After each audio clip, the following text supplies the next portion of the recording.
Order! Order! You are an incorrigible delinquent at times.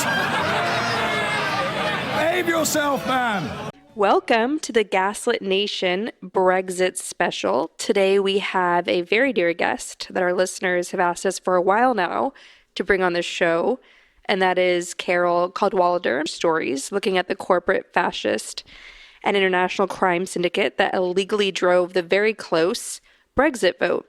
Carole was early in uncovering the illicit dealings behind Brexit and has paid the price for it. She has been attacked by ridiculous hit pieces, calling her a conspiracy theorist, but ultimately she won the Orwell Prize for her brave reporting and has been vindicated, which is, of course, no consolation to her because the UK leadership is doing nothing to stop Brexit, which continues to drive the UK economy off a cliff. There's an exodus of jobs going to the EU, a decline in the value of the pound, and widespread anxiety and instability that's growing. Should there be a no-deal Brexit, given that the British government is in a stalemate over finalizing any sort of deal with the EU? We discussed the June 2016 Brexit vote and the far-right violence and propaganda surrounding it in our very first 3 episodes, looking at the 2016 US election like a crime scene. That included a discussion of the murder of British MP Jo Cox, driven by fake news, hate news hysteria. The same we've seen in the US under Trump, which has also led to violence and murders. A pure white rose was placed on an empty space in the House of Commons as politicians from all sides of the House met in heartbreaking sadness in tribute to Jo Cox, who was killed on Thursday.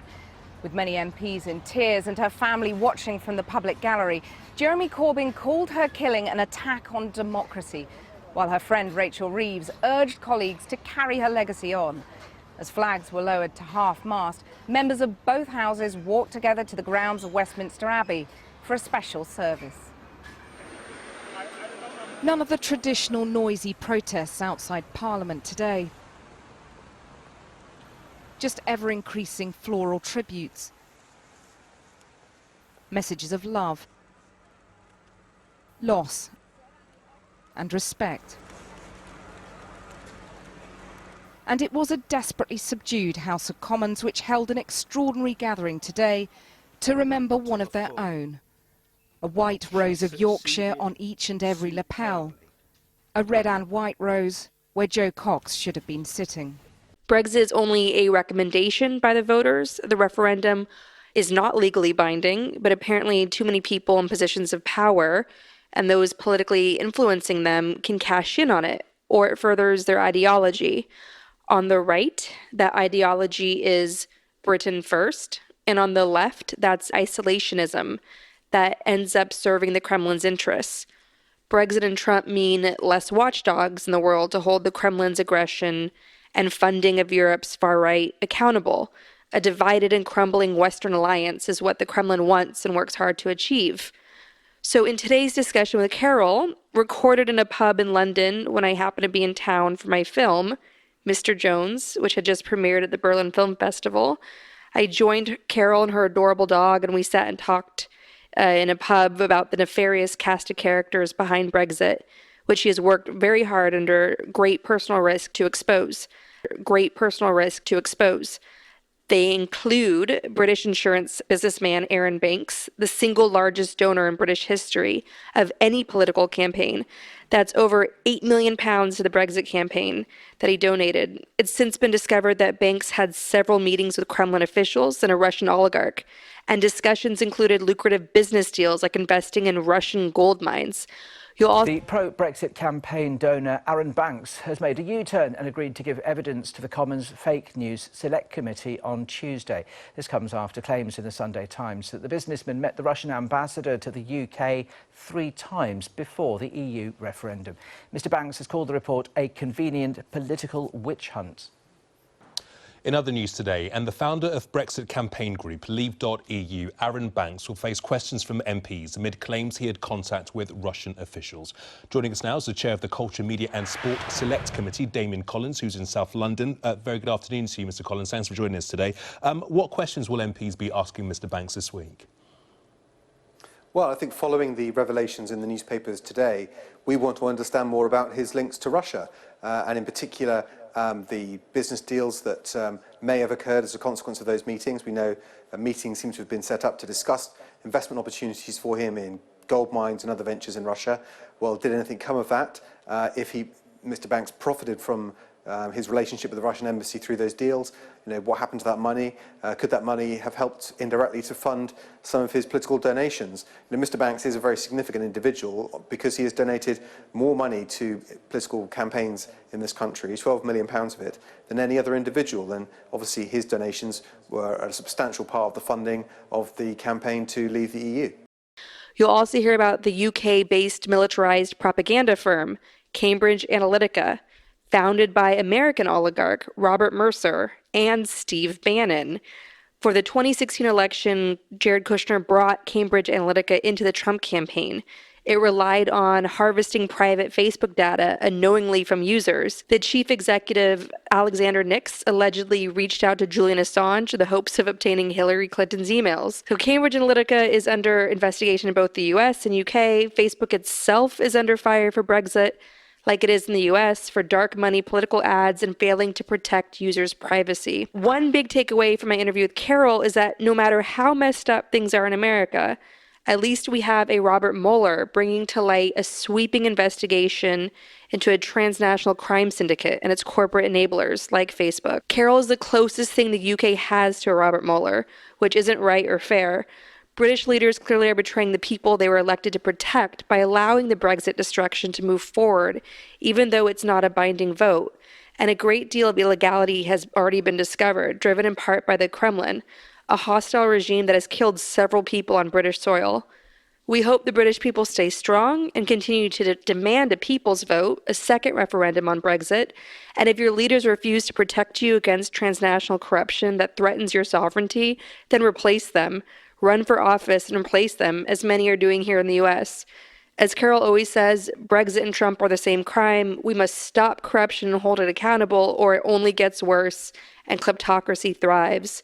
Sarah, do you have anything to add? Same crime. And, I saw Carole speak in the UK. I was a speaker at the Byline Festival, and she was there along with Luke Harding. And, who, of course, he's a journalist. He was one of the first to also cover the Trump-Russia crimes. He's been covering Russia for a very long time. And, there's this enormous sense of frustration from both of them as they were trying to get this point across. This is not just a shared crime in terms of the goals it wanted to accomplish or shared ideology. It is literally the same people, working in a transnational alliance for two similar goals that took place, in the same year. Like if you look back at 2016, you see a number of incidences of world collapse. You have Brexit, you have the 2016 US election, you have the coup in Turkey, and then just sort of this collective sense of alliances shifting.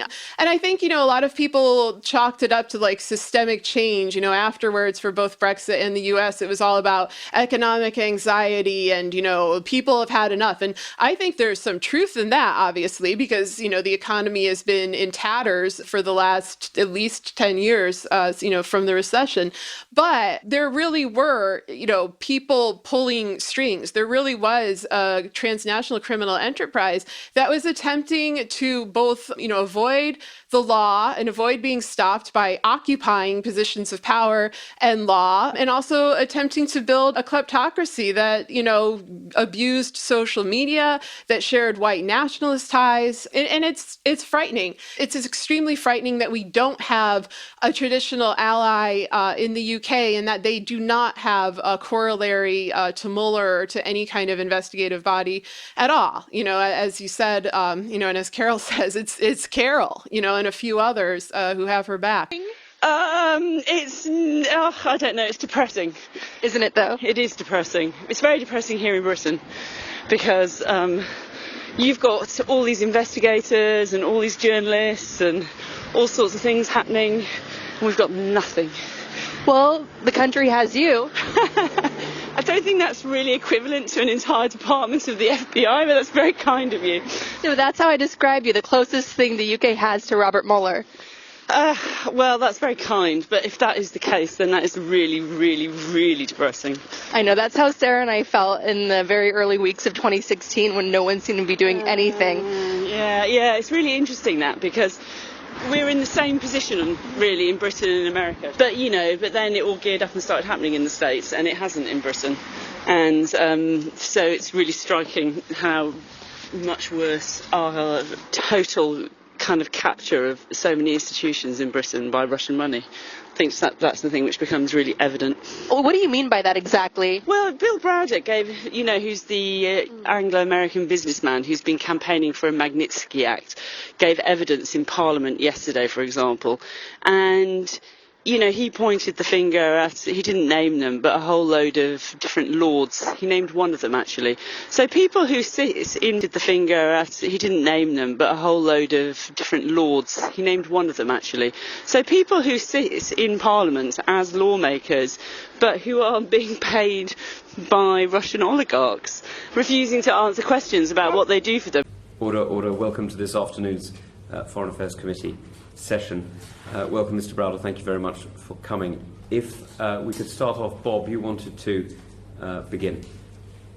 Am I beginning with, obviously, question mark, Mr. Chairman? Hello, Bill. Do you have a clear understanding of the UK's overall strategy on the use of sanctions, and would you care to comment generally about it? In the summer of 2018, the Parliament passed the Sanctions Act, which included the Magnitsky Amendment, which was something that I was deeply involved in advocating for. And this was the sixth country that passed a version of the Magnitsky Act. And I was expecting that the law would then be implemented. The other countries that have Magnitsky Acts are the United States, Canada, Estonia, Latvia, Lithuania, and the UK.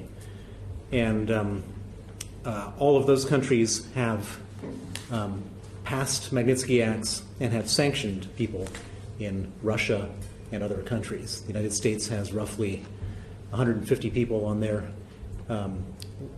Russian Magnitsky list and global Magnitsky list.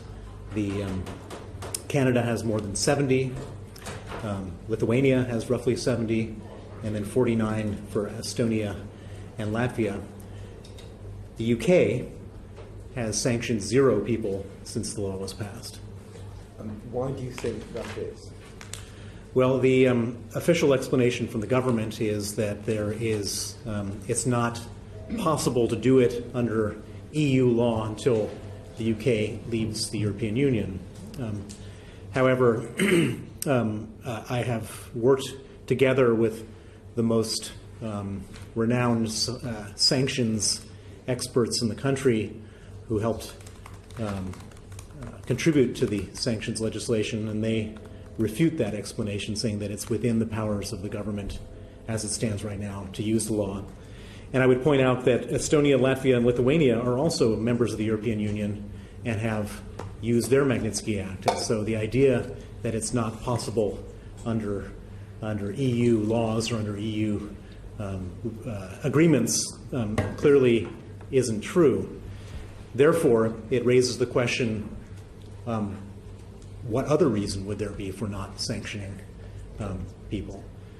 And here, I'm sad to say that I believe that there are people that are connected to the political process here that have influence, who are trying to influence the government in ways not to make life difficult for some of these people. And are you going to specify who those people might be? Well, we should be careful that those who don't have the ability to apply should not be malign underprivileged unless there is fair enough. Let me put it this way: there are members of the House of Lords who have received money from Russian individuals. There are former government officials and advisors to the government who have received money from Russia in order to assist in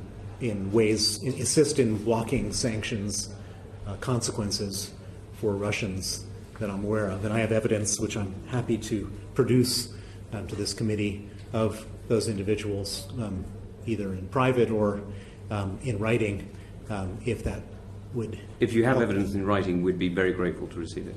Well, I'd be happy to provide that evidence because I think it's important that this is not a confidential issue, but something that's properly ventilated. Absolutely. In the most important body it can be ventilated in, which is the government, the body that oversees the government. So one example is this guy called Lord Barker, who works for Deripaska. He's his chairman of the EN group, and he's refused to answer questions about, what he does for Deripaska. And that's just like one example. There's actually multiple. What he does for Deripaska.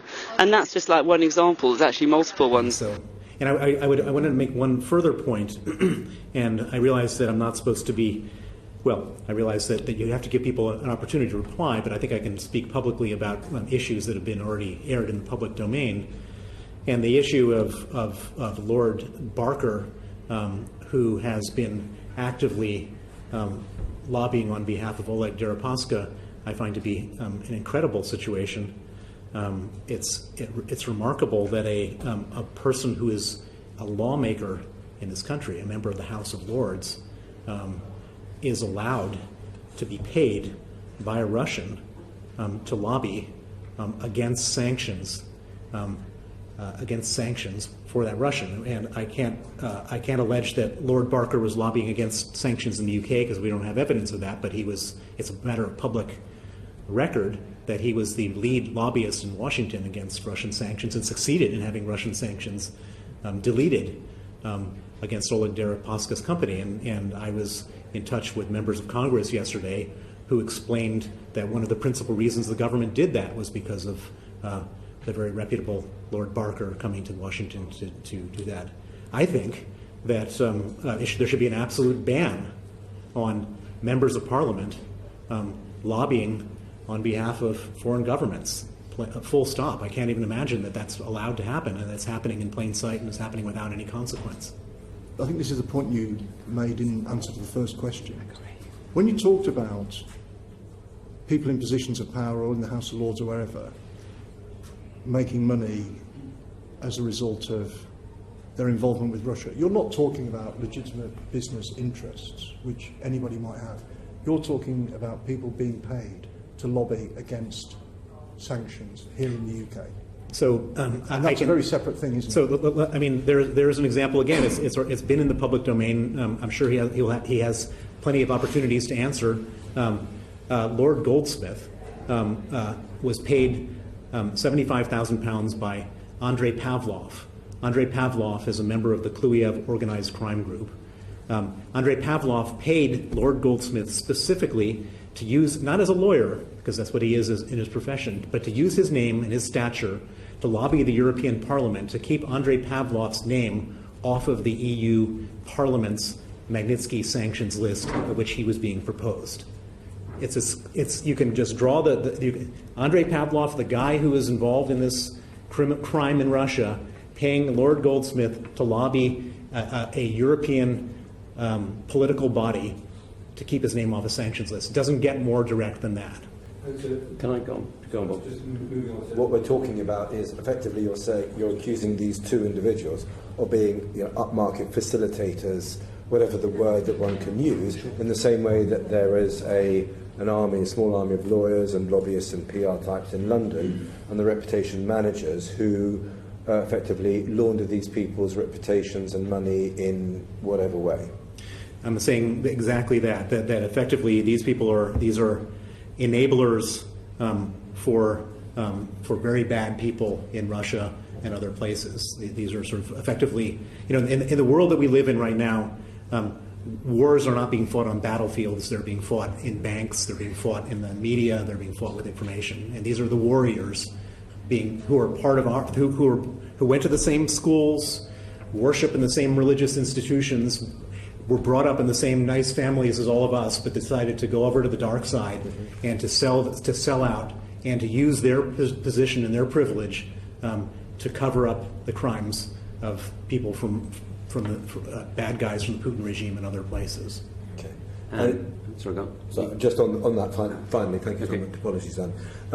I mean, are we talking about lots of these, what do you call them, enablers? And so these enablers, where are they? Are they lawyers? Are they PR types? Where do these enablers work? And are we talking about significant numbers or relatively small numbers? Like dozens or hundreds? So we're talking probably about thousands, but we're not, this is a country with tens of millions of people. We're not talking about a lot of people here. We're talking about thousands. They are solicitors who work for some of the top law firms.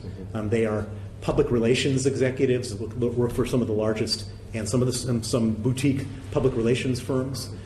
They are private investigators that are basically hired to go out and try to. I've had the people connected to the crime that Sergei Magnitsky exposed hired former intelligence officers in this country to go after and spy on me. They are lawyers. So basically PR investigators, lobbyists, and lawyers make up this sort of contingent of enablers for Vladimir Putin and other dictators in this country. And I was doing this sort of Twitter thread last night, and it's sort of like you just scratch the surface and you discover like massive payments from. We were looking, this person who's very closely associated to Dmitry Firtash, who the FBI describes as a Russian mobster. This person who's very closely associated with him had given like loads of money to the Conservative Party and to one of the ministers who's in the Foreign Office at the moment. So it's like when you think about the fact that there is nothing happening here, there is nothing being investigated, you see that chain, the trail of money, and you think, well, that sort of explains it. We have that going on, obviously, in the U.S. with all the dark money going around on the GOP side. And that's also the same sort of golden handcuffs formula that worked in Ukraine and keeping politicians in the Kremlin's pocket. It's just the same playbook. That's right. But I think what is different is in the United States, your infrastructure, your kind of constitution and the sort of, the legal institutions that you have proved to be sort of robust and strong and to be at least trying to get answers. Whereas in Britain, it feels much more like state capture, and which sort of sounds dramatic. But when you look at the fact that, we have revealed all these problems, these illegalities that happened in the referendum, we know that there was sort of both domestic subversion of the vote and potentially foreign subversion. None of that is being taken remotely seriously. And we just have politicians on our news programmes every single day talking about the will of the people. Are they playing politics, Mark? Yes, this is not just a cynical decision by Jeremy Corbyn that I think will harm the Labour Party. It's one that I think harms our democracy more widely. Let's not forget, 32 months ago, this country did a remarkable and quite rare thing in that our Parliament, hundreds of our MPs voted to ask the people to have a once-in-a-generation decision about how our country's governed, about our relationship with the EU, and about whether our laws are made through a democratically accountable system in the UK or whether they're made in Brussels. And the people turned out in extraordinary numbers to take part in that. The biggest vote for anything, any idea or person in our history was for Leave. The second biggest vote was for Remain. It was a hugely engaged referendum, a remarkable thing to occur. Every party, every major party promised it would honour that promise. And now, just as we approach the deadline of it happening, one of the two major parties, supposedly of government in this country, has said, you know what, actually, maybe we didn't mean it. Maybe we'd go back on that. And to tell millions of people, 17.4 million Leave voters, but also the rest of the country, who they told at the election they would honour this outcome, that actually, you know what, if for opportunistic reasons it comes up that we might open the door to just having another go, see which version of the people's opinion we'd like to keep getting until we find one we want to be bothered to keep our promise about, I think that's outrageous. In May, the Electoral Commission found very serious electoral offences against Leave.eu, which was a subsidiary organisation in the vote. But then, most importantly, in July, against Vote Leave, the main campaign, and it found that Vote Leave had committed very serious electoral offences and imposed maximum fine levels and referred them to the Metropolitan Police. And then in October, there was a judgment in the Divisional Court that found that the Electoral Commission had also given incorrect advice on what could be spent And the result of that is that effectively Vote Leave spent about 500,000 more than it was entitled to spend. And it spent that money in the last week of the campaign on AIQ and Facebook ads. Now, the referendum was, of course, advisory. So the question then was, what was Theresa May going to do with that advice? And she was absolutely sure that the result was the democratic will of the people. So she's behaved as if it were binding. She's exactly. But it's not a legal nicety to point out that it isn't. Well, first, it's not binding, but secondly, she's treated it as binding. Yes. And the crucial point was that had it been binding, it would have been voided by way of some statutory mechanism or under the common law. So just, this is the point. Forgive me for being a bit slow on the uptake. If the referendum, and many Leave voters in particular still believe it was binding, if the referendum had been legally binding, then the findings of the Electoral Commission would have rendered it invalid. Well, you would have expected Parliament to have legislated for a process whereby it would have been rendered invalid. Because if it's been corruptly delivered, how on earth can we be held to it? But because it wasn't binding, we can be held to something that was corruptly delivered. Exactly. Well, our argument... I've only been back on holiday for 53 minutes and my head's spinning already. Well, our argument was that actually under the common law, forget statute, under the common law, the concept of democratic has a very clear meaning, and it means legal, i.e. if you cheat, it's not democratic and you've got to do it again. And that's mirrored in the Venice Commission and international law. So international law has effectively adopted the common law and said if there's mass cheating, which there was, then the result will be voided. So that's fascinating because, of course, the will of the people is meaningless if the people were victims of corrupt practices or lied to. Exactly. And the right to vote is not a right to tick a box. It's a right to tick a box in a legal process. Because obviously ticking a box in a process that involves massive cheating is not worth doing. So what we were saying was, well, Prime Minister, you acting reasonably cannot simply ignore this. You've got to respond in some way. You've got to at least acknowledge this has happened and do something about it, either take it to another vote, extend time, put it to Parliament, have a public inquiry. What you can't do is simply say, I don't want to know about this. This didn't happen.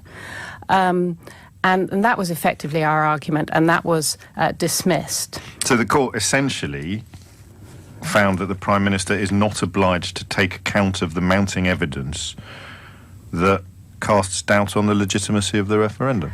Well, it's slightly worse than that, I'm afraid. It's slightly worse than that because the High Court actually found that we were too late. We were out of time. Yes. So the High Court said we should have brought the claim within 3 months of the expenses having been lodged at the Electoral Commission, which have been December 2016, or 3 months off her notification. But of course, at that point, nobody knew about any of this.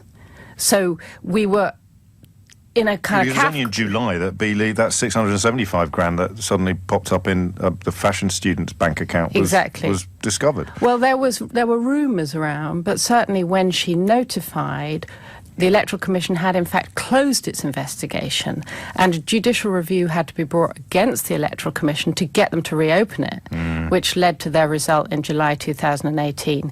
So we've actually been told we should have done something which was impossible, and in fact would have failed at that point because it was impossible.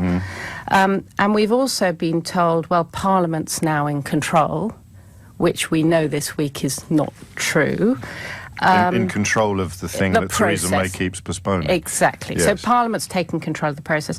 And we've also been told that administrative convenience requires that this sort of be let go of. And as I said to the court, it is difficult to see how it is administratively convenient to treat an unlawful referendum as lawful.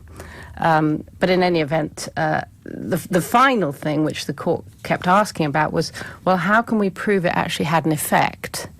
And the law is clear that you don't have to prove it, because of course you can't. If someone cheats in a bicycle in a Tour de France, you can't actually prove that they wouldn't have won if they hadn't taken those drugs. Sure.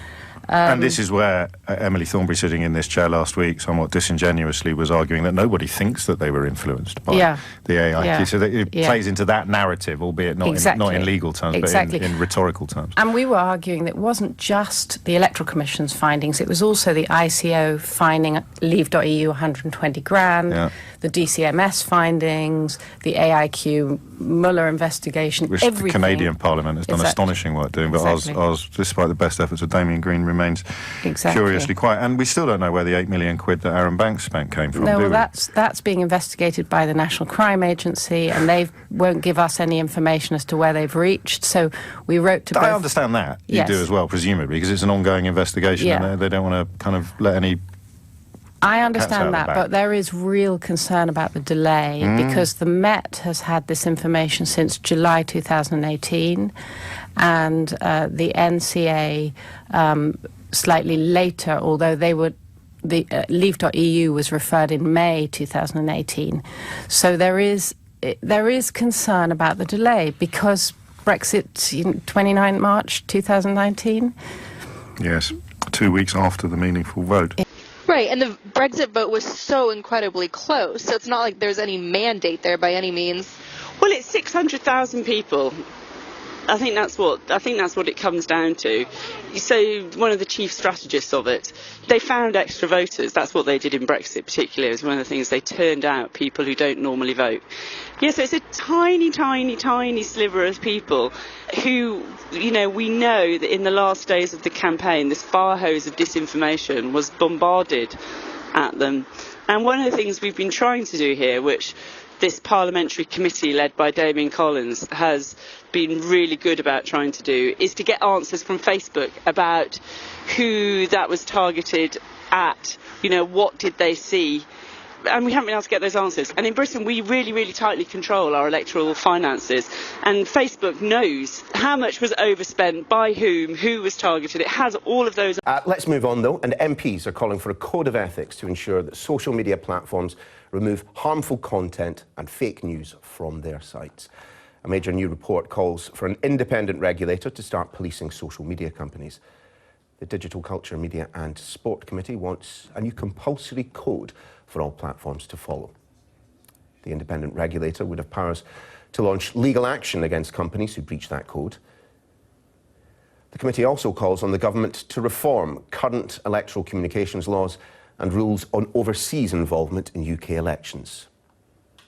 And for social media companies to take down known sources of harmful content, including proven sources of fake news. And well, Facebook has released a statement in response to the report. It says this: "We are open to meaningful regulation and support the committee's recommendation for electoral law reform. While we still have more to do, we are not the same company we were a year ago. We have tripled the size of the team working to detect and protect users from bad content to 30,000 people, and invested heavily in machine learning, artificial intelligence and computer vision technology to help prevent this type of abuse." We're joined now by the Conservative Chairman of the Digital Culture, Media and Sport Committee, Damien Collins. Mr Collins, good to see you. First and foremost, what's your response to that statement from Facebook? Because to be fair, this report some have taken it as, in essence, a report about Facebook. There's a lot more in it, of course, but you are pretty damning themselves. We are on Facebook, and I think with good reason. I think we felt throughout the inquiry that it was difficult to get information out of them on some of the key things we asked them about, like Russian interference in elections through Facebook, about the amount of user data they gather and share with other partners, and indeed even what they knew about the Cambridge Analytica data breach scandal that emerged last year, that we never got straight answers from them. And as the inquiry went on, we discovered more and more. So there was a bit of lack of trust, a breach of trust there. And I think then the failure of Mark Zuckerberg himself, I think, to take personal responsibility by appearing not just in front of our committee, but in front of a special international committee that we assembled to question him. And I think he ultimately is the person that knows everything that goes on at Facebook, and the frustration you constantly face when you can get to talk to someone in the business is that they either don't know the answers, they can't give you straight answers, and you know, you're in a real mess. Moving on just from specifically from Facebook, again, you're pretty damning on the state of electoral law at the moment. You touch on it in the report, but what is your assessment of the level of foreign interference that there has been in elections and referendums of late? So what we've been able to identify is, in many ways, the low-hanging fruit, which is paid-for advertising by foreign agencies. And in the case of Russia, that's been identified. We've seen more of it in America than we've been able to discover in the UK, but it's been going on.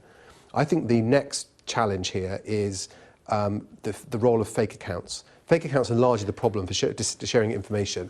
And my concern is fake accounts and fake groups are spreading organically vast quantities of disinformation, and that's much harder for us to detect at the moment. And they're targeting it, they're micro-targeting it as well. I mean, you mentioned Cambridge Analytica a little bit earlier. I mean, isn't the truth that, I mean, Cambridge Analytica is the tip of the iceberg, that there are plenty of other organisations out there using data to target adverts for political and other purposes? Absolutely. What Cambridge Analytica were doing that seems to be not unique but different from what other companies were doing was aggregating huge quantities of data as well as Facebook data to create psychological profiles of people and then to micro-target adverts based on an assessment of someone's psychological profile.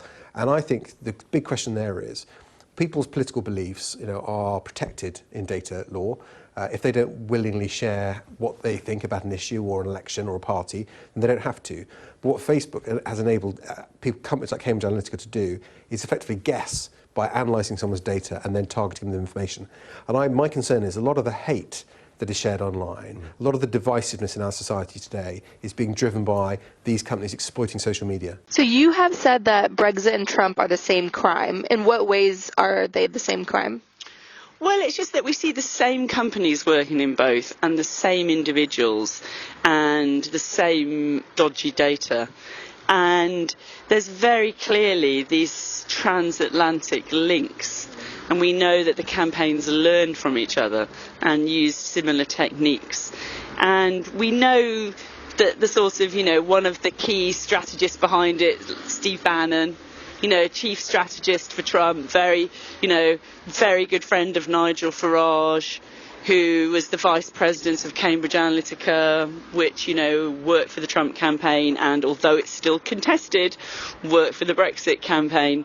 And, you know, we know his aims are globalist, and he very deliberately courted the far right in Britain, and as he's now courting the far right across Europe. I mean, this was a sort of deliberate project.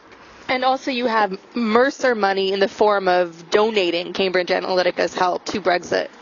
Yeah, exactly. And that's just been really frustrating because the Electoral Commission here looked at that and then decided that there was nothing to see, but they haven't considered half the evidence. And then we have this really bizarre complication, which was one of the things which sort of fueled my investigation from the beginning, was that there's this other data firm, Aggregate IQ, which is based in Canada, that also worked for Trump super PACs. And that had very clear ownership links to Cambridge Analytica, and they were the main firm that worked for 4 different Leave campaigns, and this link between them and Cambridge Analytica was covert and hidden until a reader in Canada spotted it for me. Now, it's the small Canadian data firm credited with helping to take Britain out of the EU, but now Aggregate IQ are at the very centre of a political storm after this programme broadcast allegations that Vote Leave exceeded election spending rules. That questions more than £500,000 paid to Aggregate IQ in the final weeks of the referendum campaign in 2016. But who are they? And what role did they play in our exit from the EU, if indeed it comes to that? Porrick O'Brien has been to Victoria in British Columbia to find out more about them. This is an incongruous search for people accused of digital dark arts in British elections, but who live in rural Canada. Imagine being in Britain and being told that a Canadian election was swayed by a company in Torquay. Searching for the bosses of a tiny data company on Vancouver Island, but who boast of changing the course of world history. Jeff gets up and says, "We destroyed the European Union. What are we going to do next?" People who combined laid-back Canadian country living with, according to the campaign director of Vote Leave at the time, what are we doing? playing a pivotal role in the referendum that changed everything, Brexit. We wanted to hear AIQ's story directly from its bosses. The company was set up 5 years ago in British Columbia. There was a lot we wanted to talk to them about, not least this. The official Brexit campaign group's testimonial on the AIQ website, subsequently removed, said that the referendum wouldn't have been won without this tiny company in the Canadian backwaters. Brexit campaign group spent £3.5 million on AIQ. So, the question is, exactly what did AIQ do for that money, and exactly who did they do it for? AIQ used data to micro-target voters with tailored messages, or, as the campaign director of Vote Leave explained, We aimed it at, I can't remember exactly, but I think roughly about 7 million people, 1.5 billion digital ads. Let's start with the AIQ bosses. Jeff Sylvester worked for Justin Trudeau's party, tech-savvy and a scout leader. And Zach Massingham, ex-business school administrator, worked for the provincial Liberals, lives near a little place called Cowichan Bay. We've reached out to him several times asking for specific answers to specific questions. We've got partial answers, so we're here to try and talk to him again.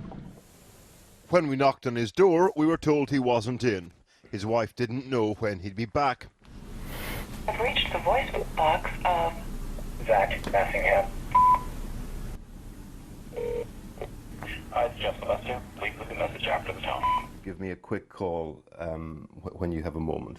And thus began 4 days of being given the runaround in a very polite Canadian sort of way. You'll figure it out. Have loads of journalists been looking for them? Oh, I don't think so. You're the only two. When we went to the address we had for them in Victoria, turns out they'd left it 2 months ago. The company is also being investigated by the British Columbian Information and Privacy Commissioner over concerns that people's personal information is being used without their consent, something AIQ denies. What are you specifically concerned about when it comes to AIQ? Well, in British Columbia, you can't collect a person's information except in very limited circumstance without their consent. So you have to define what the purposes are and how you're going to use it and disclose it. And so we want to find out if Aggregate IQ was collecting any personal information, and if they did, how did they handle that? Who did they disclose it to? The idyllic Canadian backdrop, not the only AIQ contradiction. The bosses and staff were Liberals. Many of their clients were not. And according to one ex-employee, when it came to pumping out material online, there was a lot of holding your nose. It's like Catholics going door to door and preaching for the Jehovah's Witnesses. Stuart Morris worked for the company for 4 months in 2016.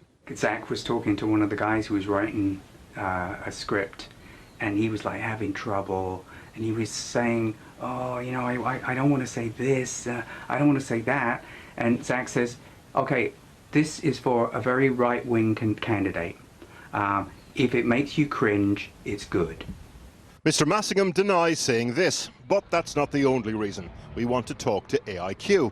The whistleblower Shamir Sani, who worked for the pro-Brexit Believe campaign, says that Vote Leave used Believe to funnel money to AIQ, and thus Vote Leave avoided going over referendum spending limits. Of Vote Leave, he said, they used Believe to overspend, and not just by a small amount. Almost £2/3 of £1 million makes all the difference. And it wasn't legal. His partner in Believe, Darren Grimes, denies this, as does Vote Leave. AIQ say they weren't aware of any attempt to get around the law. In Victoria, opposite the Parliament buildings, we visited AIQ's solicitor. It turns out that Sylvester and Massingham are not the only shareholders in this company. There are also 3 other minority shareholders, 2 individuals and 1 corporate group. Local reporter Jack Knox knows the AIQ bosses, but first here's how it feels when a global story comes to town. Imagine being in Britain and being told that a Canadian election was swayed by a company in Torquay. That's the analogy. We are a smallish provincial town on the edge of the world. He explains that AIQ boss Jeff Sylvester, here pictured outside number 10 Downing Street, worked in Canada with Chris Wylie, the Cambridge Analytica whistleblower, back in the day. Chris Wylie volunteered for the same Member of Parliament, Keith Martin, who employed Jeff Sylvester. Oh, I see. That's a connection between the two. Yeah. They set up a Canadian entity and that the legal name was Aggregate IQ. AIQ deny this. AIQ say they're 100% Canadian, say they've never had a contract with Cambridge Analytica, and say they're not the de facto Canadian branch of either Cambridge Analytica or their parent company SCL. But what of the relationship between AIQ and SCL? These documents show multiple links between Aggregate IQ and SCL elections. This unsigned one, dated September 2014, even has Cambridge Analytica's logo on it. Then this glossy document from March 2014. It outlines how AIQ will provide SCL with an engagement platform using SCL's modelling data. An SCL internal staff list from July 2014 lists AIQ President Zach Massingham as head of SCL Canada. Mr. Massingham also signed this document in 2014, an intellectual property agreement by which AIQ licensed data to SCL. We wanted to put this directly to AIQ bosses and thought our chance had come. Just a few weeks ago, a member of staff tweeted a picture from inside their latest office in Victoria. We spent a pretty agonising day pounding the streets of Victoria looking for those windows and that brickwork in that building. We finally found it. It's that one behind me. So that would mean that the view that you can see in the picture comes from that building. This is AIQ, but they've disappeared again. We did speak to their neighbours here and they saw people coming and going in the office up until about a week ago, but then the elusive AIQ go underground again. AIQ developed software and code used by SCL, the parent company of Cambridge Analytica, but there was also much more raw side to what they did. According to Chris Wylie's evidence in Parliament, AIQ helped distribute content during the last Nigerian election, supporting the incumbent then President, Goodluck Jonathan. The videos that AIQ distributed in Nigeria with the sole intent of intimidating voters included content where people were being dismembered. There's incredibly anti-Islamic and threatening messages. AIQ say they refused to distribute the violent content they say SCL provided to them for use in Nigeria. Stuart Morse only worked for AIQ for a short while, but remembers the boss's rationale. The way that they put that to me was, okay, so we're working for Goodluck Jonathan in Nigeria. Goodluck Jonathan, not a nice guy. But when you see the competition, Boko Haram, you know, that's just the nature of the... Is that how they explained it in the office? Yeah. Goodluck Jonathan, of course, lost. Which brings us to the question, did any of this actually sway voters? Who knows? It did achieve one thing, confirmed one man's notion that democracy is dysfunctional. One man back at Cowichan Bay, British Columbia. We told Jim Wallace, who'd brought us out on his boat, why we were here. He'd heard about the Canadian connection, but was not surprised. I haven't seen a democracy anywhere in my lifetime, so I don't know about democracy. We certainly don't live in one. He went on to speak of conspiracy theories, of losing control, of dark forces undermining democracy. And for a while at least, one couldn't help but ask, who could blame him? Warwick O'Brien in Canada. In a statement tonight, the company told us Aggregate IQ works in full compliance within all legal and regulatory requirements in all jurisdictions where it operates. Aggregate IQ does not undermine democracy by employing harmful, unethical techniques. It has never knowingly been involved in any illegal activity. Chris Wylie has never been employed by Aggregate IQ. Aggregate IQ has never been and is not part of Cambridge Analytica or SCL. All work Aggregate IQ does for each client is kept separate from every other client. OK, let's have a look at The Guardian now. And ex-Trump aide backed black ops in Ukraine. What's this about? Yes, indeed. This is Paul Manafort, who seems to have used, or at least the accusation is, operations in the Ukraine as a sort of dummy run for the kind of technological techniques that we may have seen in the US. So this is things like, it's in aid of the Vienna government. It would be things like altering Wikipedia pages, setting up fake think tanks, harnessing sort of social media accounts to create an impression of there being a wave of support for something that is not really there. It is early stages on this. The Guardian has some details. It looks like Robert Mueller, the special counsel in the US, has taken an interest in it. And it's possible that this was a sort of preamble for techniques that we would later see come into play when Washington was going to the polls. Yeah, and it obviously feeds into David's investigation, which is looking at, possible collusion between the Trump campaign and Russia. And obviously, when you go on to things like the Ukraine, it starts to get kind of, if these claims are correct, or, it starts to get into quite, I think, muddy waters in terms of what was really going on. The thing we do have, which is good, is that we have the ICO here, which is the Information Commissioner's Office. And they're the people who seize Cambridge Analytica's servers. They're working with the FBI and Mueller's inquiry, and they're trying to figure out, various things about the data. So we do have that. What evidence is there that Russian money directly went into funding Brexit?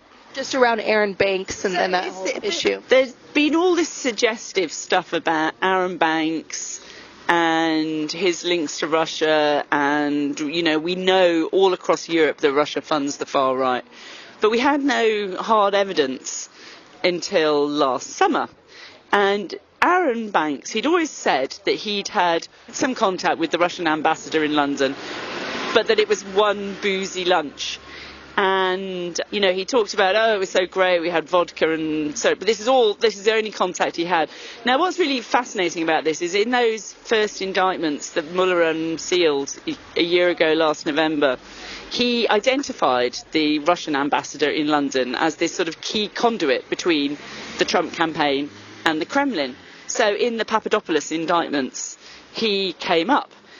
And then what happened is, in the summer, myself and another journalist, Peter Jukes, got hold of these emails, which had originated with Aaron Banks. And it had all this stuff about, multiple meetings with the Russian ambassador.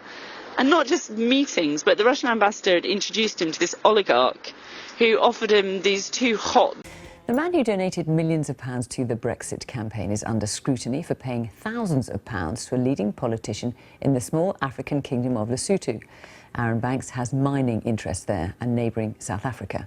In a BBC interview, Mr Banks admitted paying money into the personal account of a Lesotho government minister, but denied that the payment amounted to a bribe. On the emails, because it was the same day, it was the day before and day after Leave EU, which was the campaign that Aaron Banks, who was supporting Nigel Farage, that was his campaign, and it was the day that they had their press launch. So the day they had their press launch, they were inside the Russian embassy being offered special gold and diamond deals. So it's just, and then we see from the emails that they were pursuing the deals for ages, and we see from Aaron Banks' Twitter, he's saying things like, I really recommend investing in gold mines at the moment, that's what I'm doing. And then it was literally, I think, a week after the Brexit vote that the gold deal went through, but we don't know, we've got no evidence that Aaron was involved with it. But equally, we've got no evidence that he hadn't. We've just got no evidence. And we've got absolutely zero investigation going on here into it. And Aaron Banks, he is a big investor, a financier, a far-right sort of figure. He's a sort of low-rent version of Robert Mercer. So Robert Mercer is, the incredibly successful businessman who bankrolled Trump. Banks purports to be a very successful businessman who bankrolled Nigel Farage. So he gave the estimates are between 8 and 12 million that he gave Farage's campaign, which makes him the biggest donor ever in British political history. He'd got no history of donating to political campaigns before. Anyway, he turns up, he becomes the biggest donor in political history. And what has happened finally in November is that our version of the FBI, which is called the National Crime Agency, has opened an investigation into where that money came from, which is called the National Crime Agency, has opened an investigation into where that money came from. And it's because they weren't able to satisfy themselves. It was a year-long investigation by the Electoral Commission that this money came from British sources. So in Britain, you can't accept foreign donations. The pro-Brexit businessman Aaron Banks has again insisted that all the money he provided for a campaign to leave the EU was generated from his businesses in the UK and therefore within the rules on political donations. The multi-million-pound donation is being investigated by the National Crime Agency. In a BBC interview this morning, Mr Banks said the money came from a UK company called Rock Services, which he said had all sorts of revenues. One MP has accused him of bluster and contradictory and confusing statements. Manveen Rana reports. Aaron Banks, Brexiteer, businessman, and now the subject of a criminal investigation into the source of the funds he provided to the Brexit campaign. As he arrived at the BBC this morning to speak to the Andrew Marr programme, he faced serious questions about where the £8 million had come from. I'd just like to say, absolutely, for the record, there was no Russian money and no interference of any type. All right, well, let's follow the money, as it were. I just want to be absolutely clear about that. The Electoral Commission say they suspect Aaron Banks was not the true source of the £8 million he loaned to Brexit campaign groups. Mr Banks claims the money came from his UK-based company Rock Services.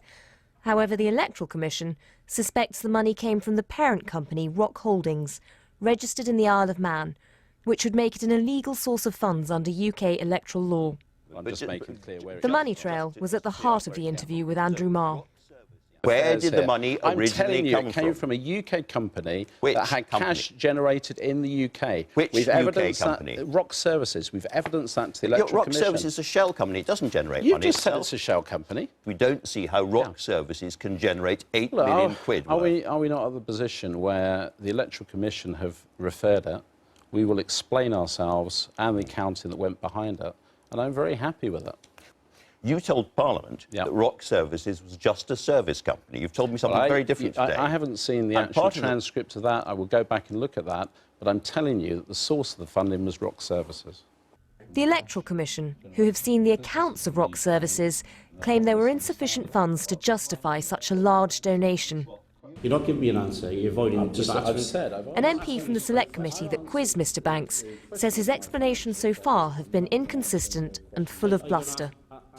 It's clear from what Mr Banks said today that some of the lines that he is now presenting contradict what he told us on the Select Committee.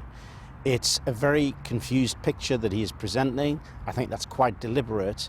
I'm delighted that we are now going to have a forensic analysis and investigation of Mr Banks' affairs. As the criminal investigation gets underway, Aaron Banks can now expect months of financial scrutiny by the authorities. Manveen Rana, BBC News. That's illegal, and Aaron Banks hasn't been able to prove that this money originated in Britain. So that investigation is ongoing? That investigation is ongoing.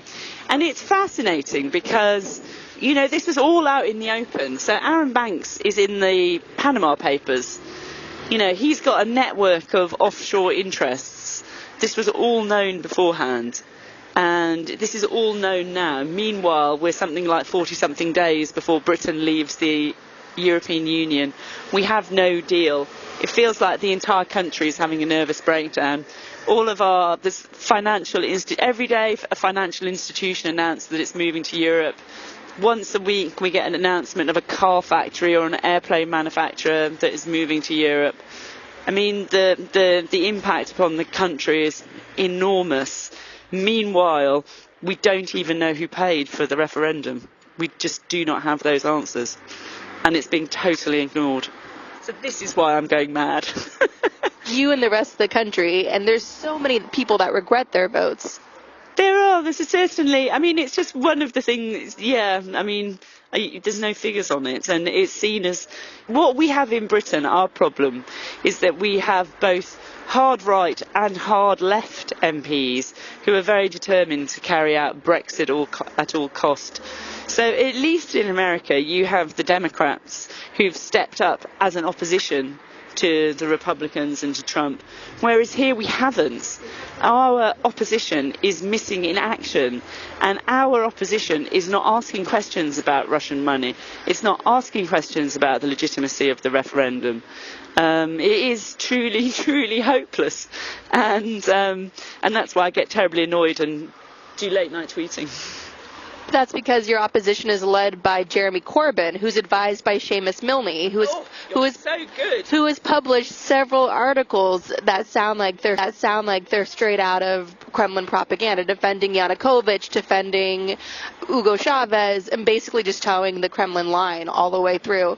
I love your mastery of detail of the arcane bits of British political scene, but that is exactly right. Well, that's because Seamus Milne has kept me up late night with some angry Twitter threads. Yeah, so Seamus Milne is an ex-colleague of mine. He was at The Guardian for many years. And he's nepotism, essentially. His father was a big deal in British media. I love it. You know it all. Yeah, his father was Director General of the BBC.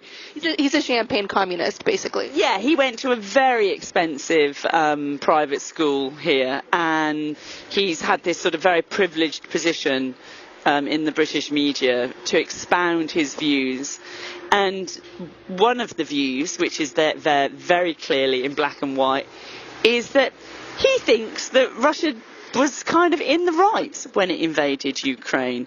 And he thinks it was in the right when it invaded Crimea. And it was after Russia had invaded Crimea and after the jet MH17 had been shot from the skies that Seamus Milne accepted an invitation from the Kremlin think tank, the Valdai Club, to go and speak on the same panel as Vladimir Putin. And he is now the man who is advising Jeremy Corbyn on Brexit. Yeah, I know, it's just crazy. It's a perfect storm. The Kremlin knows how to play chess. I know I hate that metaphor, but they really do know how to get their pieces in place and leave nothing to chance. And so Seamus was also instrumental in the campaign itself. Amazingly, I watched the results come in of the 2016 election from a gay bar in South Beach, Miami, with a couple of MPs from London, and one was they're trying to help avoid an American Brexit, so to speak, by stopping Trump, and they were going around campaigning, knocking on doors for Hillary, which you're allowed to do. And so they were telling me all about Seamus Milne and how he just made sure that Corbyn was MIA during the Brexit referendum and just completely took the teeth out of it. So there's no real opposition except for, I guess, David Cameron just struggling to try to stop it. Yeah, that's right. In terms of sort of leadership from the left, it was missing. And what was so striking to me, the thing which absolutely stuck in my craw, was on the morning of the results on the 24th of June. When the first, I'd been up really, really late, and then when the first voices I heard on the radio when I put it on in the morning was Jeremy Corbyn saying, "We must trigger our..." Mr. Corbyn, thank you very much for coming here. Good morning. Good morning. You famously said during this campaign you were 7.5 out of 10 in favour of remaining. Now you're 2.5. The 2.5 side of your intellect has won, and the 7.5 has been abandoned. How do you see the future now? Are you an enthusiastic Brexiter now? Well, the British people have made their decision. We must respect that result, and Article 50 has to be invoked now so that we negotiate an exit from the European Union. Which is kind of, I mean, we're in this mess at the moment because we triggered Article 50 without a plan. And it was just so extraordinary. It was his heart was never in that campaign. The thing I find amazing, I don't know how you found it, but if I tweet about Seamus Milne, that's some of the most virulent pushback I get. Well, probably a lot of bots. I don't know. I mean, there's just there's For a lot of people, and I can completely understand it, you know, Jeremy Corbyn was the Bernie Sanders candidate on the left. He was this authentic voice of resistance, and he offered hope for a lot of people. But he surrounded himself with, you know, a number of advisors who hold views which I would say are completely untenable. And, you know, that just does seem to have had an impact. Jeremy Corbyn has never spoken about Russia. I think he might have made one remark about Sergei Skripal in Parliament. He's made one remark about the kind of massive criminality overspending. And otherwise, it's just Brexit as usual. The Seamus Milne of America. It's this Stephen F. Cohen. If you look up Stephen F. Cohen, there's several articles calling him a Putin apologist. He's basically said that Ukraine is not a country. That's, you know, so that's why Russia can have it. And Bernie Sanders himself has conveniently avoided. The striking thing to me is that although he's willing to threaten North Korea, he's willing to threaten Iran, he never threatens Russia. And that's why a lot of intelligence officials think that there is something highly suspect in the relationship between Putin and Trump. I have no idea what Mr. Boot is talking about. He wants Trump to threaten Russia. Why would we threaten Russia? You've got two nuclear because they're attacking us. Russia is attacking us, Professor Cohen. Russia is attacking us right now, according to Trump's own director of national intelligence. Russia, I've been studying Russia for 45 years. I've lived in Russia and I've lived here. And you've been consistently an apologist for Russia in those 45 years. Russia hasn't. Excuse me, what did you say to me? I said you've been consistently an apologist for Russia in those last 45 years. All right, I don't do defamation of people. I do serious analysis of serious national security problems. When people like you call people like me, and not only me, but people more eminent than me, apologists for Russia, because we don't agree with your analysis, you are criminalizing diplomacy and détente, and you are the threat to American national security. End of story. Why do you have to defame somebody you don't agree with it? They used to do that in the old Soviet Union. We don't do that here. Well, we used to, but we need to stop it. So just finally, Stephen, you're saying Russia was not attacking the United States? I know what you're talking about. That during the 2016 election, Russia attacked the United States. Yes, I don't think they attacked the United States. Okay, and yet you just denied being an apologist for Russia. You're apologizing for Russia as we speak. Well, you haven't let me finish. You don't know what I'm going to say. Please the meddling began, Mr. Cooper, and the meddling began right after the Russian Revolution when Woodrow Wilson sent American troops to fight in the Russian Civil War against the communists. The meddling began on the Soviet and Russian, let me finish, on the meddling side when the communists formed the Communist International, 1919. Ever since then, Moscow's meddled in our politics, we have meddled in theirs. This is low-level stuff, what went on. It is not an attack. It is not 9/11. It is not Pearl Harbor. It is not Russian paratroopers descending on Washington. This kind of hyperbole, an attack on America, suggests we need to attack Russia. So you've got Mr. Boot saying that Trump should threaten Russia? With what? Does he want to attack? Try sanctions. You know what I think? I think that Mr. Boot would have been happy if Trump had waterboarded Putin at the summit and made him confess. Trump carried out an act of diplomacy fully consistent with the history of American presidencies. Let us see what comes of it, then judge. All right. Stephen Cohen, Max Boot, appreciate it. Thank you very much. And Bernie Sanders himself has conveniently avoided 3 big votes on Russian sanctions. Right. Well, he's voted against Russian sanctions twice and then avoided the 3rd vote against Deripaska. And what's so interesting about it is I don't necessarily think it's because Seamus Milne loves Putin, although, frankly, there's no evidence to suggest that he doesn't. But I think it's the key thing you can see from his writing is that my enemy's enemy is my friend. Exactly. And Seamus hates American, the American... Illuminati. Yeah. Well, he just, he hates everything about the sort of aggressive American, sort of role in the world. And he sees Russia as offering a counterweight. I think he probably used that word. And there's something so very I don't know, insular, short-sighted. Childish. Childish. This is great. I don't think... it's interesting, because in Britain you don't get to talk about Seamus Milne. Really? No. It's the nepotism. Well, the BBC, I don't know if you followed any of this, have been really problematic in their coverage of Brexit. And also we have this, our political coverage in Britain is really, really, really quite dire at times, because it's this little group who they're called the lobby, and they follow lobby rules, and their lobby rules is that they take briefings from advisors and they don't attribute them. So Seamus is kind of briefs journalists all the time, but his name never appears in articles. It is like the sort of Dark Lord whose name must not be spoken, apart from occasionally when I put it on Twitter and then I get, you know, huge amounts of shit coming at me. Yeah, the establishment has had it out for you. You've had hit pieces. Welcome to the club on that one. Really? Oh, yes. Who's done yours? Oh, your special friends. We had Kushner's Observer, then an RT contributor, then the Kremlin itself, and then the New Republic came after us. None of them aged well. Like all of our hit pieces read like, make us look like psychics. Oh, really? These women with their views upon Russian collusion.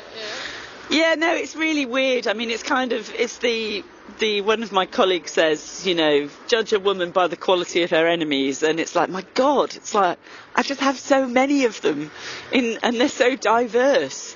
And it's just amazing. I unite both like establishment politics presenters and tech bros who write for BuzzFeed and the hard left in Britain and the hard right, and yeah, they all I mean, it's very equal opportunities that way. I annoy them all and they all kind of come after me in their different ways. No, that I love it. The 360-degree enemies. Sarah and I are in the middle of that as well. So the reason why Cambridge Analytica and Facebook are so significant in Brexit, and of course in the US as well, is because this is how they psychologically deeply targeted voters with propaganda. Not only like targeting one narrative, saying, you know, vote for Brexit, but also really dividing the opposition as well. Well, the whole thing is with Cambridge Analytica is we just still don't actually have any answers about more or less anything. So, for example, we know almost nothing about what they did for the Trump campaign still. That just hasn't come out. There's a Twitter researcher who found a stash of Cambridge Analytica dark ads about a month or so ago, and that's the first ones we've seen. And similarly in Britain, we just know so little. So we had this evidence, this Cambridge Analytica whistleblower, Brittany Kaiser.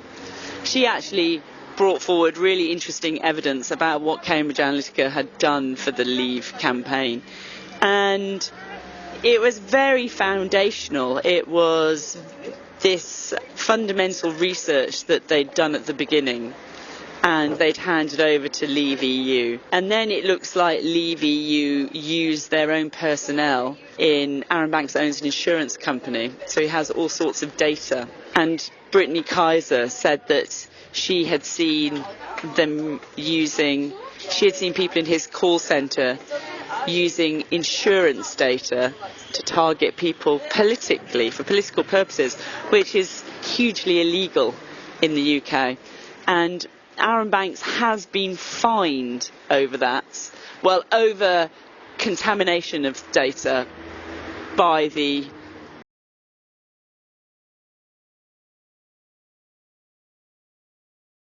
The Information Commissioner has fined the Leave.eu campaign and Aaron Banks' Eldon Insurance a total of £120,000 for serious breaches of electronic marketing laws.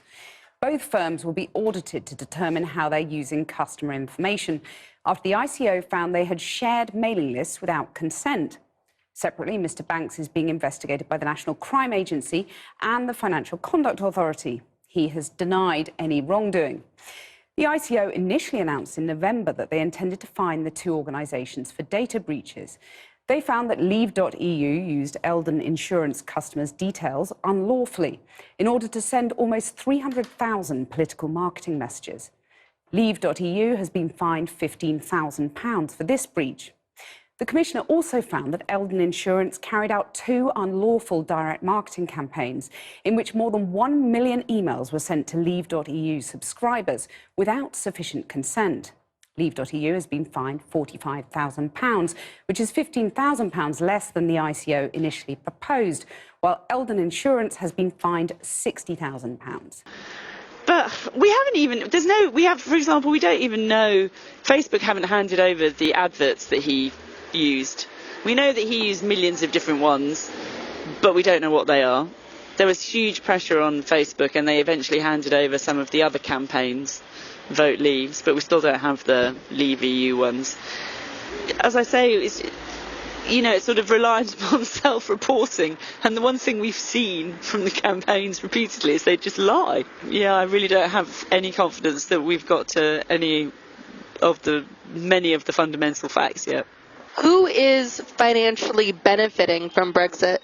Some of the main donors to the Brexit campaign were hedge fund financiers.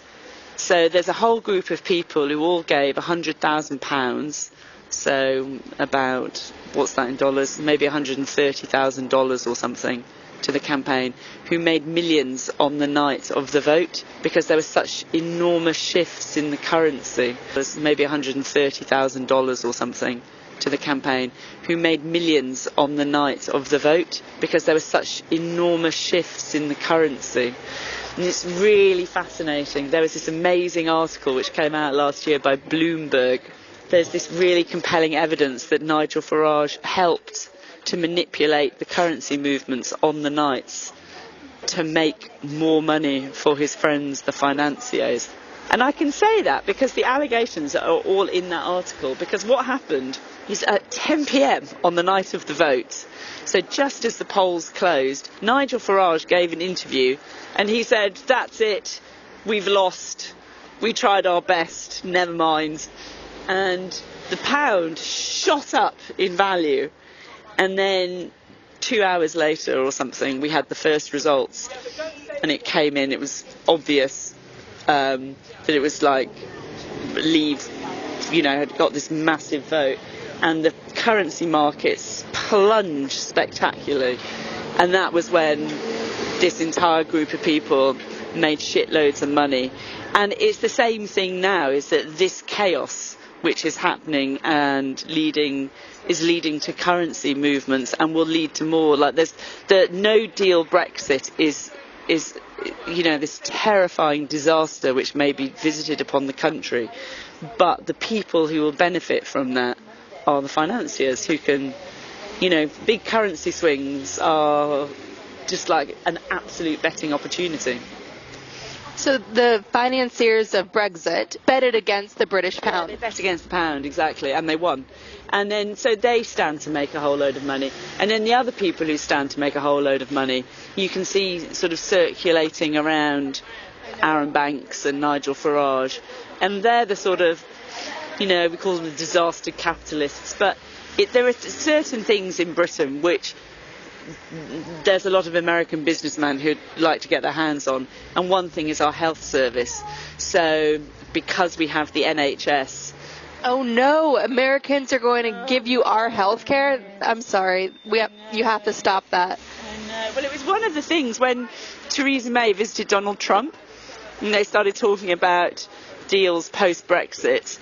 The NHS wasn't safeguarded from, the healthcare wasn't safeguarded from those negotiations. And then the other thing we see is, the EU's got it's got the best regulations in the world in terms of environmental regulations and food standards. And so if we lower, at the moment you can't do things like import American meat because it's so shit. It's so rubbish. Your terrible chickens, which are washed in chlorine and stuffed full of chemicals. You can't bring those into Britain at the moment. But post-Brexit, we can, the idea is that all those regulations will get lowered. So that's good. More chlorinated chicken is a sort of big thing in the British press. So America can benefit financially off of Brexit by exporting our trash. Yeah, you can export your trash and we'll take it off your hands. Yeah. So you'll have a lower standard here in the UK, which will come in and be like, oh, well, Americans know that quite well. Yeah, that's right. Well, there's a barrier, you see. There is this trade barrier between the US and the EU because, you don't have the same regulations. Because of your capitalism is so much stronger and fiercer than it is in a collective of European countries which have helped to make things safer for the little guy, essentially. Safer, healthier, more balanced, protecting the environment. Yeah, and my husband's French, so when I go into a supermarket in France, it's like... Oh my God, yeah. American supermarkets are just like, it never fails to astound me how appalling they are. It really is like that thing of like how you have to walk right to the back of the store to find anything fresh. It's just all this like massive, like, this is terrible. This is really snobby of me, but that's what struck me when I was there. And even your fresh food doesn't look fresh. It looks like it's been irradiated. So perfect and like under polythene wrapping and... Yeah, so you've got that to look forward to. Yeah, that's great. Thanks so much. So question on Theresa May. How is she complicit in Brexit? There's really interesting questions about Theresa May, but there's about 5 different ways that you can see that she absolutely doesn't want to have questions asked. So I'll run through them. Her political secretary, so that's her closest political advisor, is somebody called Stephen Parkinson. He was very involved and oversaw this massive overspending that one of the campaigns, Vote Leave, did. He was directly responsible for elements of that, and there's been absolutely no comeback on him. One of the ministers in her government, a guy called Michael Gove. Michael Gove, of course. He led the Vote Leave campaign, and he hasn't answered questions on it. She was asked in Parliament. She was Home Secretary before she became Prime Minister, so she had direct oversight of MI5, our domestic intelligence services. So if there was issues around Russian potential subversion, that was her remit. And if there were questions around Arron Banks and Nigel Farage, that again was her remit. Now, Theresa May, did you, when you were Home Secretary, block an investigation by MI5 into Arron Banks? She refused to answer the question. And she refused to answer the question in such a way that it's kind of like quite obvious that she must have. And she refused to answer the question in such a way that it's kind of like quite obvious that she must have. The Prime Minister will be aware that the main financial backer of Brexit, Mr Arron Banks, is now under criminal investigation by the National Crime Agency because of serious doubts about the true source of the money he spent on the Leave campaign. Did the Prime Minister, when she was Home Secretary in 2016, decline a request from the security services for Mr Banks to be investigated? Prime Minister. I say to the right honourable gentleman that, of course, we do not comment in this House on individual criminal investigations that take place.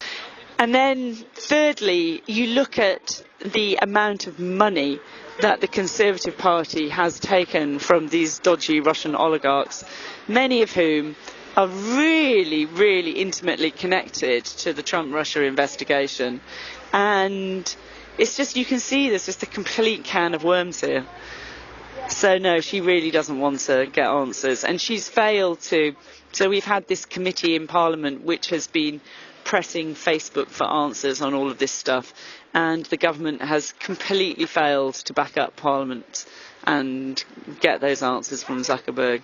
So you see this alignment essentially between, these sort of the authoritarian powers essentially of the Silicon Valley companies and this sort of like authoritarian silence of our government. They're not necessarily colluding together, of course, in any way, but they've just got aligned interests in the truth not coming out. Much like with Republicans in the U.S. who have tried to stop investigations, certainly in the House side of our Congress, because they're complicit in their own ways. I mean, it's kind of amazing in that way that there's not been more pressure on Facebook in the States in terms of what went on during the election, how was data used, what exactly were the Russians doing. Zuckerberg should be appearing every week before Congress to answer those questions, frankly. There were rumors that he might run for president, like he was taking a U.S. tour, and he's dead now. I mean, people see him for what he is. I know, and it's just amazing because that really was not long ago. When you look at the dates on that, I mean, it was 2 years or something ago he was going for dinner in the Midwest, wasn't he, and with an official photographer. Taking photos with cows. David Cameron, I can't help but think that he didn't have to resign. I mean, he chose to resign. He could have stuck it out a little bit longer. I mean, he certainly had access to the intelligence of Russian meddling. And so I feel like if he had just stayed as prime minister, then he could have seen the writing on the wall and maybe have done something, had investigations with serious teeth or called another referendum due to that meddling. I mean, the thing about David Cameron is he's held in contempt by pretty much the entire country these days. And, he got us into this mess. And he said he would see it through, and then he just, buggered off. There's this sort of popular actor here who he captured the nation's hearts when he talked about. He said he's off with his trotters up. So he needs to, I don't know. Do you know that expression? Yeah, and it's. I mean, I just think he's feckless and has no real sense of responsibility. And he was questioned the other day about whether he felt regret, and he sort of said, "No, I don't feel regret. No. I mean, I regret the way it sort of turned out, but no, I don't regret calling the referendum." It wasn't just calling the referendum, it's also abandoning the country. When he, as prime minister, who was very strong on Kremlin aggression, he must have had an inkling of what the Russians were doing, certainly. I mean, that would be his job as prime minister, the security of the country, the intelligence. I mean, it was UK intelligence that tried to warn us very early on about Trump and Russia. And it was, of course, Christopher Steele, UK intelligence, who was a hero of America. And so David Cameron had access to this incredible intelligence. You'd think he would have understood the core of the issue and stuck it out to right the ship. I'm not sure, though, how much. I mean, so there's an associate of Christopher Steele who I spoke to who said that Christopher Steele had desperately tried to warn individuals in the government about the fact that Russian money had captured more or less every institution in Britain, every sort of political party, every institution in the city. And those warnings were ignored. And I can kind of see that because Russian money was so in the ascendant here. I mean, it's really funny. If you go 5 minutes up the road from here, you'll find the houses of the oligarchs. There's one, Mikhail Friedman's house, he's renovating, is just up the road. You can run through his garden. The entire city is awash with it. And, as I say, the Conservative Party took so much money from it, I think. And the artistic institutions, universities took so much money. So I think there was a sort of hear no evil, see no evil aspect to it. And I think now that's where the problem is in acknowledging that there was, the British authorities essentially were asleep at the wheel. And a lot of that in Britain as well is because the security threat was very much seen to come from the Middle East and returning jihadis, and that took all the heat and light. So I think that, as I say, the kind of entire country and security apparatus was missing in action, perhaps. And it was only latterly, when these issues with Trump came up, that it was a kind of oh shit moment. Right. I mean, it's almost like they're trying to make up for Brexit by warning us. Yeah, well, I guess it was all around the same time, wasn't it? I mean, one of the questions that I have, for example, that I'm furious that our Labour opposition doesn't ask questions about, is that we know that Mueller is looking very closely at who had communications with Assange in the Ecuadorian embassy. And we also know, as I said, that the Russian ambassador to London is very central in that early indictment. And we know that British intelligence must monitor both of those embassies. So, for example, British intelligence must have known about Aaron Banks's visits to the Russian embassy. It must have known that he was in there on the day that Steve Bannon took over as campaign manager, and that was days before they went out to campaign with Trump. And they must have known that Banks' associate, Andy Wigmore, sent an email containing the federal indictment of one of their aides to the Russian embassy. I mean, all this was known and ministers were being briefed on. But yeah, we just, you know, nobody gives a shit.